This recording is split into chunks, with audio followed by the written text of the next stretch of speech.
एक बार एक प्रतिभाशाली राजा रहते थे जो एकता और सफलता से बेइंतहा राज्य पर शासन करते थे। उनकी रानी समय से पहले ही गुजर गई थी, जिससे उन्हें 3 बेटियां हुई। उनमें से टीना नाम की सबसे छोटी बहन सबसे सुंदर थी। राजा और राज्य के सभी लोग उससे प्यार करते थे। टीना के पास एक सुनहरा ब्रेसलेट था जो कि कीमती यादगार था, जिसे रानी ने उसके पास छोड़ दिया था, इसलिए वह हमेशा इसे अपने साथ रखती थी। एक दिन टीना खुशी से महल के पीछे बगीचे में घूम रही थी। उसने नीचे देखकर एक साफ झील की ओर कदम बढ़ाया। जब टीना ध्यान से खुद को पानी पर देख रही थी, तभी अचानक उसका कंगन फिसलकर गिर गया। हे भगवान, ये माँ का अनमोल कंगन था। मैं इतनी मूर्ख कैसे हो सकती हूँ? अब मैं क्या करूँ? फिर उसने अपना चेहरा अपने हाथों से दबोच लिया और फूट फूट कर रो पड़ी। अचानक एक बदसूरत बड़ा भेड़िया पानी के ऊपर आया। उसने कीमती कंगन हाथ में पकड़ा हुआ था। भेड़िया उसकी ओर बढ़ा। उसने टीना को कंगन दिया। सावधानी के साथ बदसूरत जानवर को देखकर टीना डर के मारे पीछे हट गई।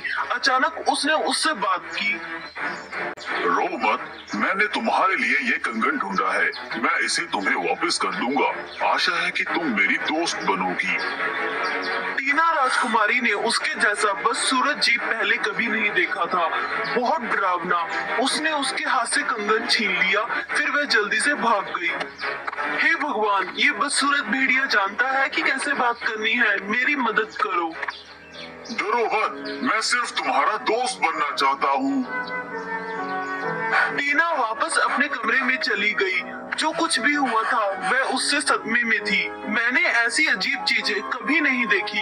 एक बदसूरत भेड़िया जो बात कर सकता है और यहाँ तक कि मेरा दोस्त बनना चाहता था। टीना ने खुशी से कंगन को देखा और ड्रेसिंग टेबल पर रख दिया। हालांकि उसने मेरा कंगन खोजने में मदद की।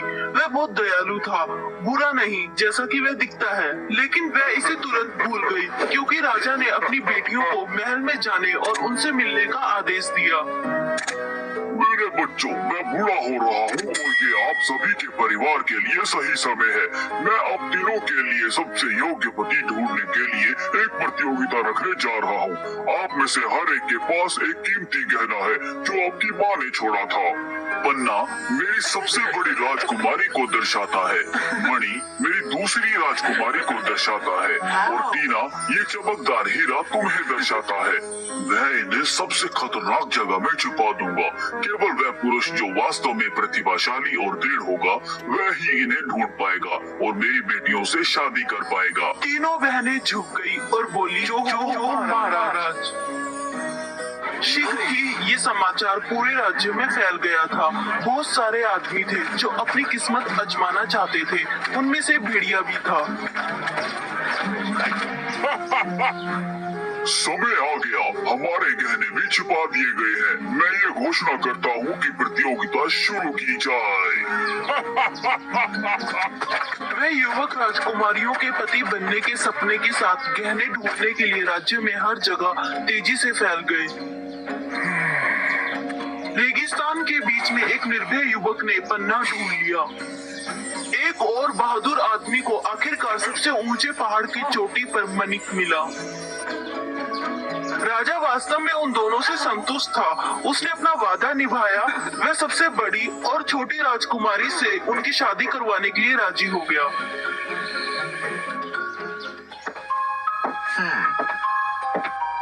अब सिर्फ टीना का ही कीमती हीरा बचा है। मैंने इसे किसी को यहाँ लाते हुए क्यों नहीं देखा? ये पता चला कि हीरा जंगल के अंदर एक गंदे दलदल में छिपा हुआ था। हर कोई गंदे दलदल से डरता था और शिकारियों से डरता था, इसलिए वहाँ कोई नहीं पहुँच सकता था। अंत में कड़ी मेहनत और साहस के साथ भेड़िया वहाँ पहुँचने वाला पहला जीव था और उसने अपने लिए हीरा ले गया। वह सीधे महल में गया और फिर उसे राजा के पास ले आया। राजा को जल्द ही पता चल गया कि ये हीरा टीना का है। महामहिम, मैं इस हीरे को पाने के लिए बहुत भाग्यशाली हूँ। मुझे उम्मीद है कि आप अपना वादा निभाएंगे और टीना राजकुमारी से मेरी शादी करवाएंगे। मैं सोच भी नहीं सकता था कि एक भेड़िया भी इस हीरे को खोज सकता है। क्या मैं इस भेड़िए के साथ अपनी सबसे सुंदर बेटी की शादी करवा दूं? वह जीवन भर दुखी रहेगी, लेकिन मैंने पूरे राज्य में वादा किया है, मैं अपना वादा कैसे तोड़ सकता हूँ? अंत में राजा को अपना वादा निभाना पड़ा। वह भेड़िए के साथ सुंदर राजकुमारी की शादी करवाने के लिए तैयार हो गया। टीना राजकुमारी एक भेड़िए से शादी करने की खबर तुरंत पूरे राज्य में फैल गई। हर कोई इस बारे में बात कर रहा था और उन्होंने इसका मजाक भी उड़ाया। क्या तुम्हें पता है, टीना राजकुमारी एक भेड़िए से शादी करने जा रही है। हमें इस ताजा खबर को इस महल से बाहर फैलाना है। अरे टीना राजकुमारी को एक भेड़िए से शादी करनी होगी। भेड़िए की दुल्हन। बेचारी सुंदर राजकुमारी। अफवाह टीना के कानों तक पहुंची। अब उसके पास इस बारे में राजा से बात करने के अलावा कोई और रास्ता नहीं था। टीना, मुझे आशा है कि तुम समझ सकोगी। इन सभी बातों के साथ एक राजा का वादा था और मैं अपना वादा नहीं तोड़ सकता। तुम्हें उस भेड़िए से शादी करनी होगी जिसके पास हीरा है। टीना उस सच्चाई से पूरी तरह से सदमे में थी जिसे बदला नहीं जा सकता था। वह बेहद नाराजगी महसूस कर रही थी और धीरे धीरे उदासी और अकेलेपन में डूब रही थी। सभी ने मुझसे मुंह मोड़ लिया है। मैं इस दुनिया की सबसे दुर्भाग्यशाली व्यक्ति हूँ। जब उसकी बहनों की शादी होने वाली थी तो टीना ने महल से भागने का फैसला किया। वह जंगल के अंदर छिप गई और उसने खुद के रहने के लिए लकड़ी का घर बनाया। उसने जंगली फल खाए, भूख मिटाने के लिए धारा से ठंडा पानी पिया। उसने सीखना शुरू कर दिया कि खुद की देखभाल कैसे करे और दैनिक कार्यों को कैसे करे। लेकिन वह हमेशा अकेला और उदास महसूस करती थी क्योंकि उसकी कहानी सुनने के लिए और भावनाओं को साझा करने के लिए उसके पास कोई नहीं था। एक दिन जब टीना पानी ले जा रही थी, उसने अचानक एक चट्टान पर कदम रखा तो वह फिसल गई और तेजी से बहती नदी में गिर गई। राजकुमारी को तैरना नहीं आता था। उसने कोशिश की लेकिन ये केवल उसे थका रहा था और पानी में खींच रहा था। टीना डूबने वाली थी तभी बदसूरत भेड़िया दिखाई दिया। उसने जल्दी से पानी में छलांग मार दी। भेड़िए की सारी ताकत से उसने राजकुमारी को धीरे धीरे बाहर से खींच लिया। सौभाग्य से वे दोनों सुरक्षित थे। जब टीना बाहर आई तो वह वास्तव में थक गई थी। जब वह एक राजकुमारी थी तो उसने कभी भी खतरे का सामना नहीं किया था। भेड़िया उसके पास खड़ा था। उसने सावधानी से उससे पूछा, क्या तुम ठीक हो? तुम वो भेड़िया हो जिसने मुझे कंगन वापस खोजने में मदद की? हाँ, मैं ही हूँ। इस बार टीना अब बदसूरत भेड़िए से नहीं डरती थी। वह जंगल के बीच में भेड़िए के साथ आग सेकने बैठ गई। शुक्रिया मेरे बहादुर दोस्त। पिछली बार मैं इतनी डर गई थी, मैं भाग गई थी। मुझे सच में खेद है। मैंने कितनी बार आपसे पीछा छुड़ाया, तब भी आप मेरी मदद क्यों करते हैं? क्योंकि आप अभी युवा हैं, आपके पास अभी राजा है, आपकी बहनें और आपका परिवार है। खुशहाल जीवन आपके आगे इंतजार कर रहा है। आपको जीने की जरूरत है। नहीं, मैं इस दुनिया की सबसे अयोग्य व्यक्ति हूँ। तुम मुझे बता सकती हो, मैं यहाँ सुनने के लिए हूँ। टीना ने भेड़िए को अपनी दुख भरी खबर सुनाई। जब से वह एक बच्ची थी और माँ मर गई थी। कहानी के अनुसार उसे एक भेड़िए से शादी करनी होगी जिसे उसने कभी नहीं देखा था। मुझे सुनने के लिए धन्यवाद। मुझे बहुत अच्छा लग रहा है।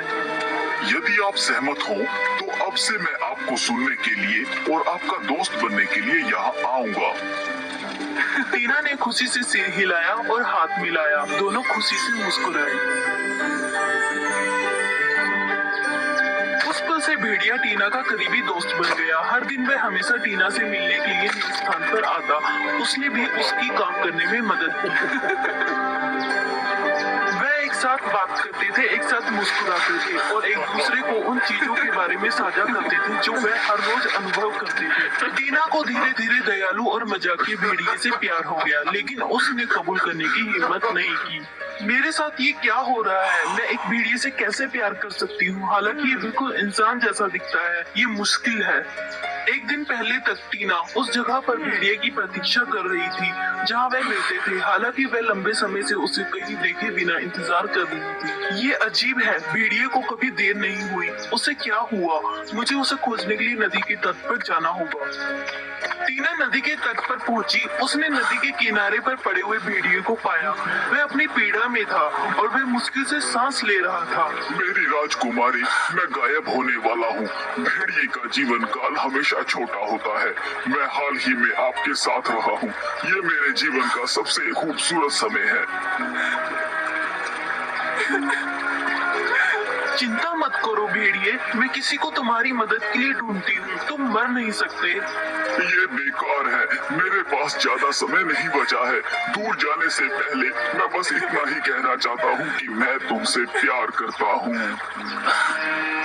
भेड़िए, मैं सच में तुमसे बहुत प्यार करती हूँ, लेकिन मैं अभी भी समझ नहीं पाई क्योंकि मैं एक इंसान हूँ और एक भेड़िए से प्यार करती हूँ। मैंने बस इसे अंदर ही अंदर दबाए रखा। तुमसे ये कहने की हिम्मत नहीं हुई। मुझे इन शब्दों को सुनकर खुशी हुई। टीना, शुक्रिया और अलविदा। टीना ने उदास होकर भेड़िया का माथा चूमा। चमत्कार हुआ, भेड़िया गायब हो गया। उसकी आंखों के सामने केवल एक सुंदर आदमी था। प्यारी टीना, मैं ब्रैडन हूँ, तुम्हारा पड़ोसी राज्य का राजकुमार। मुझे एक चुड़ैल ने शराब दिया था और उसने मुझे एक बदसूरत भेड़िए में बदल दिया था। एक भेड़िए के जीवन चक्र में मुझे एक लड़की मिली है जो मेरे दिल से प्यार करती है। आखिरी मिनट में ये तुम ही थी जिसने मुझे अभिशाप से बचाया। टीना, क्या तुम मुझसे शादी करोगी? हाँ ब्रैडन, मैं करूंगी। हालांकि मेरे पिता ने मेरी शादी दूसरे भेड़िए से करने के लिए सहमति जताई है। तुम वही हो जिसने मेरा हीरा खोजा? वह मैं ही था टीना। अब क्या हम तुम्हारे महल में वापस जा सकते हैं? ये पता चला कि ब्रैडन ने महल से भाग जाने के बाद टीना की रक्षा की थी। टीना ने आखिरकार सब कुछ समझ लिया और ब्रैडन के साथ रहने के लिए वह वास्तव में खुश थी। वह राजा को प्रस्तुत करने के लिए एक साथ महल में वापस चले गए। राजा वास्तव में अपने दूल्हे से संतुष्ट था। ब्रैडन और टीना की शादी उसके बाद सही सलामत थी। हर कोई युवा जोड़े को आशीर्वाद देने के लिए वहाँ मौजूद था। उसके बाद वे ब्रैडन के राज्य में वापस चले गए और शांति से उस राज्य पर शासन किया। वे हमेशा खुशी से रहते थे।